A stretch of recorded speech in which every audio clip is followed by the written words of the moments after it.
part 2 of the collab. We just linked up once again, me and Transformula owner Eli Phillips out here just about to go hit a little shoulder day in, but we're just gonna chat it up, chop it up a little bit about life, our goals, where we're trying to be, where we're trying to go.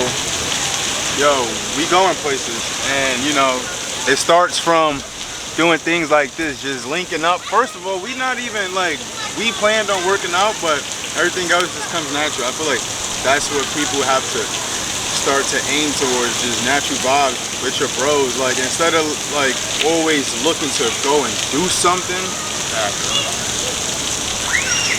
y'all create some shit. Like instead of looking outwards, yo, let's get together, let's go and do this, let's see, there's a party, like, yo bro, like, how you feeling? Like, let the shit just happen. Like right now, like this video, I didn't even know that we was gonna post up the camera and do it, and we did. So. It's just, yeah, natural, it comes together. People always wanna come together and like have an elaborate plan or go to a party or a function or a thing, but it's like, what happened to just creating bonds?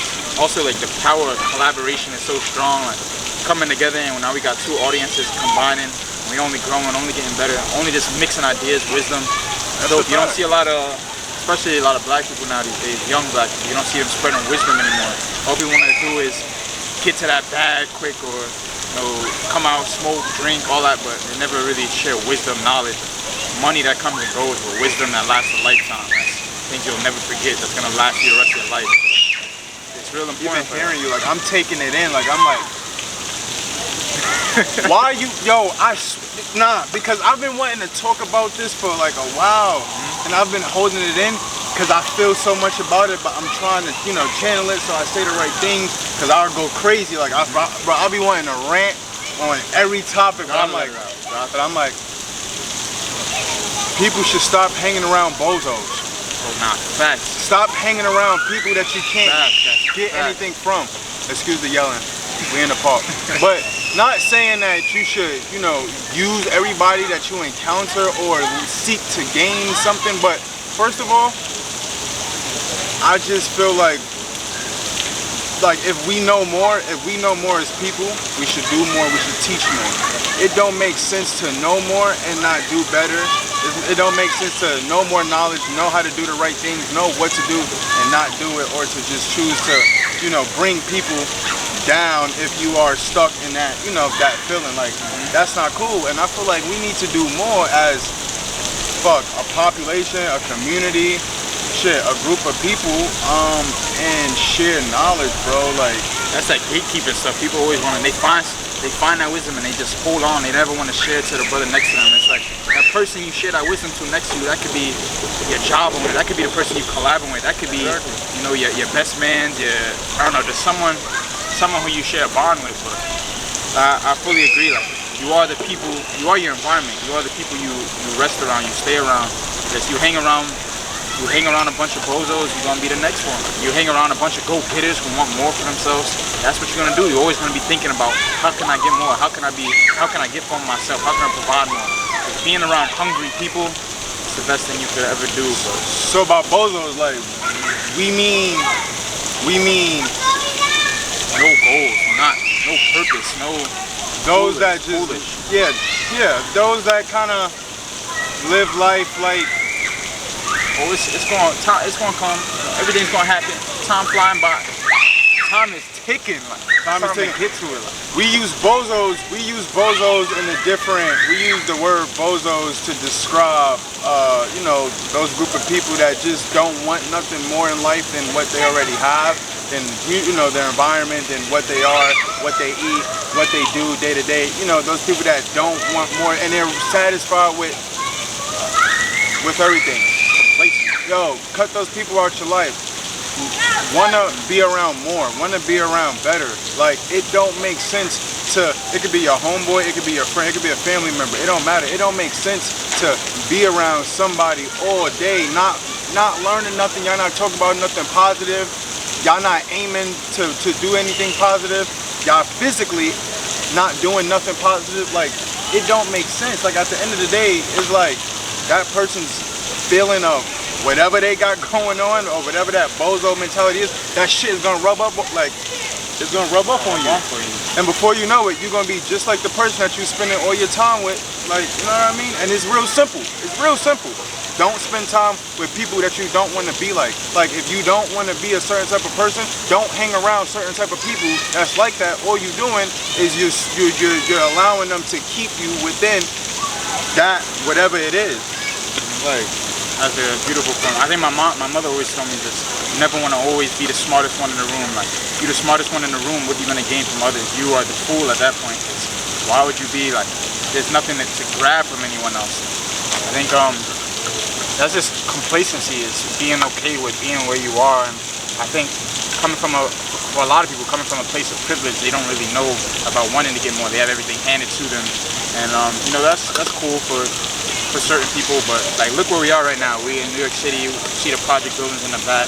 You hear the sprinklers, the kids going on. It ain't much out here, but we're in public housing in the park. We're in public housing park, making the video about getting better, wanting more, trying to get the best for yourself, trying to get more, being hungry. Like, you don't see a lot of people out here with that mentality. They talk, like, you could say we out here talking, but now we're about to go out to the gym and go get better. Like, it's just the power of collaboration, the power of your mind, man, mental strength. Let me ask you something.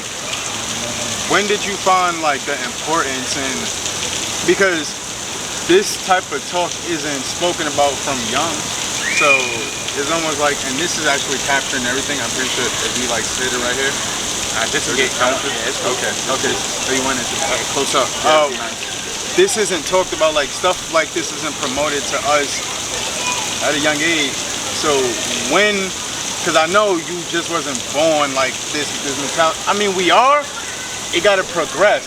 But you do grab, you know, some tools along the way, and you kind of make sense of things. So when did you kind of, you know, begin this path of, yo, I'm chasing greatness, and there's nothing that nobody is doing that, you know, nothing you're gonna do to stop me. When was that? It's crazy this guy just asked me this question, because I don't know, I'm sure we both got it in the similar place, but I think just us playing that rugby environment that we both grew in. If you guys don't know, we both just alumni of Play Rugby USA. Yes. Man, that was the great, God putting a rugby ball in my hand was the greatest thing that ever happened in my life.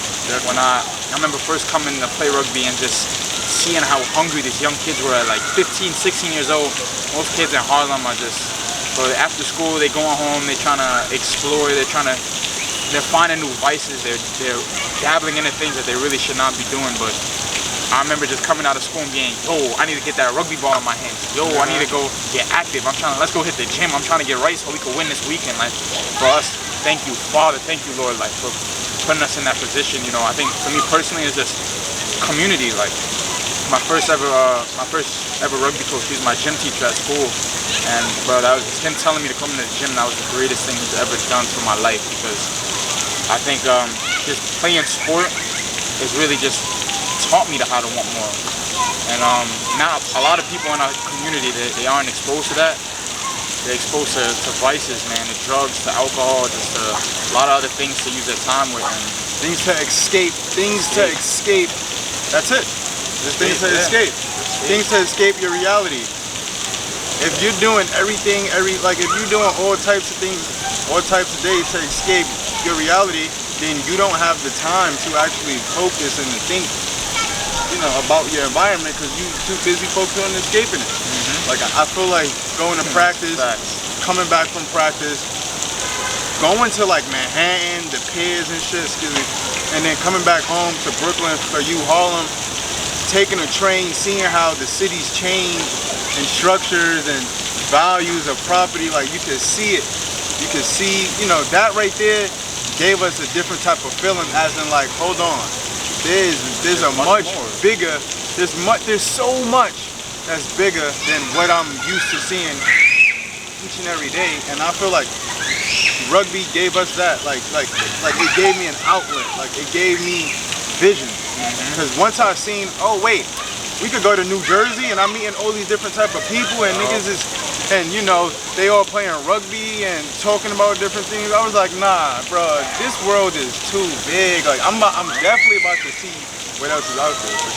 I think that's a beautiful point. Where he said just about like coming from our backgrounds too, like him coming from Brooklyn, me coming from Harlem. Like, bro, in these communities, man, it's It's a lot of poverty, there's a lot of drug addiction, there's a lot of lack of opportunity. And then being exposed to the rugby and going on game days, you see people of so many different cultures, of different backgrounds, especially financially. You see kids who are up and you're like, damn, that would be nice to have that, you know? Like going in this, you go and you see certain kids and you go over to their house and you're like, damn, bro, the elevator just went straight to his crib. Or, Literally. it's so nice in here, and it's just like, it shows you, oh, there's more to this world.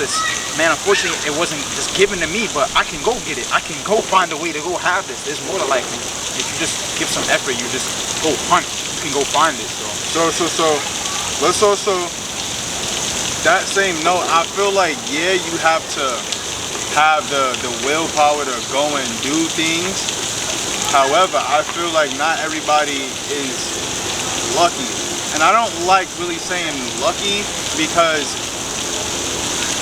we all can do the same thing that everybody else do in life. And I'm gonna tell you that again. It's possible. We all can do the same thing that everybody else is doing. It's possible. However, we are unfortunately put in certain circumstances and situations that make it harder for us to get the things in life that we want. And that's the way it is. And you know, bro, that topic is so big, as in like people having, you know, bro, it's all about opportunity. You know what I'm saying? Right. It's all about opportunity. Word. Bro, we use rugby, we smell opportunity.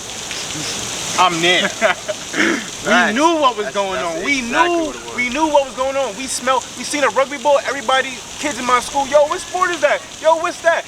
People in the hood, I'm coming off the train station, my neighbors, and I'm like, yo, E, pass me that ball, like, yo, let me see that, throwing it like a football and stuff like that. Like, yo, if you're from a non-rugby town or area, you know the vibes of walking around your city, state, or even hood with a rugby ball. It's different. Why so you got them little shorts on? yeah, yo, what you doing with them booty shorts on? Them booty shorts. Look, in high school, we will always, me, you know, like I will come to school because I would have practice after school. I'll come to school with my rugby shorts on. They're like, yo, E, take them short ass shorts off. Yo, what you doing? Take them short ass shorts off. And the whole time I was like, chill, bro, chill, bro. Why you Like, on my ass? but they knew that, you know, like I was on a different type of vibe, and let's go back. And they knew that I was on a different type of vibe, and let's go back to opportunity. I feel like we all could do the same things, yes, but not everybody is given the same opportunity too. Yeah, not everyone's given the same opportunity, and not everyone starts at the same place. So I think a lot of people I encountered in my life, they're very, I don't know what the word is, but they find excuses. They say, you know, Complacent. Complacent is definitely a word to describe it. But they're just, complacent is the word. People are okay with being where they were, and they'll say, this thing in my life isn't working out, or I'm not getting where I want to be just because of where I was born or the circumstances I was put in. Well, you still have the opportunity to go find a different circumstance. You have the opportunity to go change that. And not everyone has that mindset. And that's what I was talking about before with this privilege. I think a lot of people who are born into privilege, yeah, they might come out better off financially, but mentally they're lacking. You know, they don't have the wisdom. What happens when that money goes away? What happens when you lose it and now you need to go get something for yourself? Now you're lost, now you're confused, you don't know where to go. But coming from the struggle, coming from pressure, it's building diamonds. Facts. Go ahead. Facts, bro. Like, I hear you. Like, you know, there's a difference from being privileged and not, you know. But what is privilege? You know, that's a great question. I want to be privileged. But you just said, as in like those who privilege. Like I hear you, as in like, yo, if you don't have privilege and you think privilege is a good thing, you're gonna be like, all right, but I want privilege. But then you just said something, bro. You just said privilege can be a good thing. It could be. Yeah. Because we all want the privilege. That's why we all trying to get more, because we all want those privileges. But I do think growing up with privilege, growing up with more and not growing up with less, that does a lot for you. It removes a lot for you. When you grow up with privilege and you don't know what it's like to not have things, now you never know how to get things. Now you never know how to work hard. You don't know what it's like to look at someone else who doesn't have it and be sympathetic or empathetic for them. You just don't understand. You have a lack of wisdom. However, when you come out of poverty, when you don't have privilege, You have to find more. You have to find a way. You have to look for opportunity. Opportunity was the word. Man, I could call this video opportunity. That is everything. Opportunity. That's what we're gonna call it. We're gonna like I'm gonna throw opportunity in the title Somewhere, yo. Gotta be.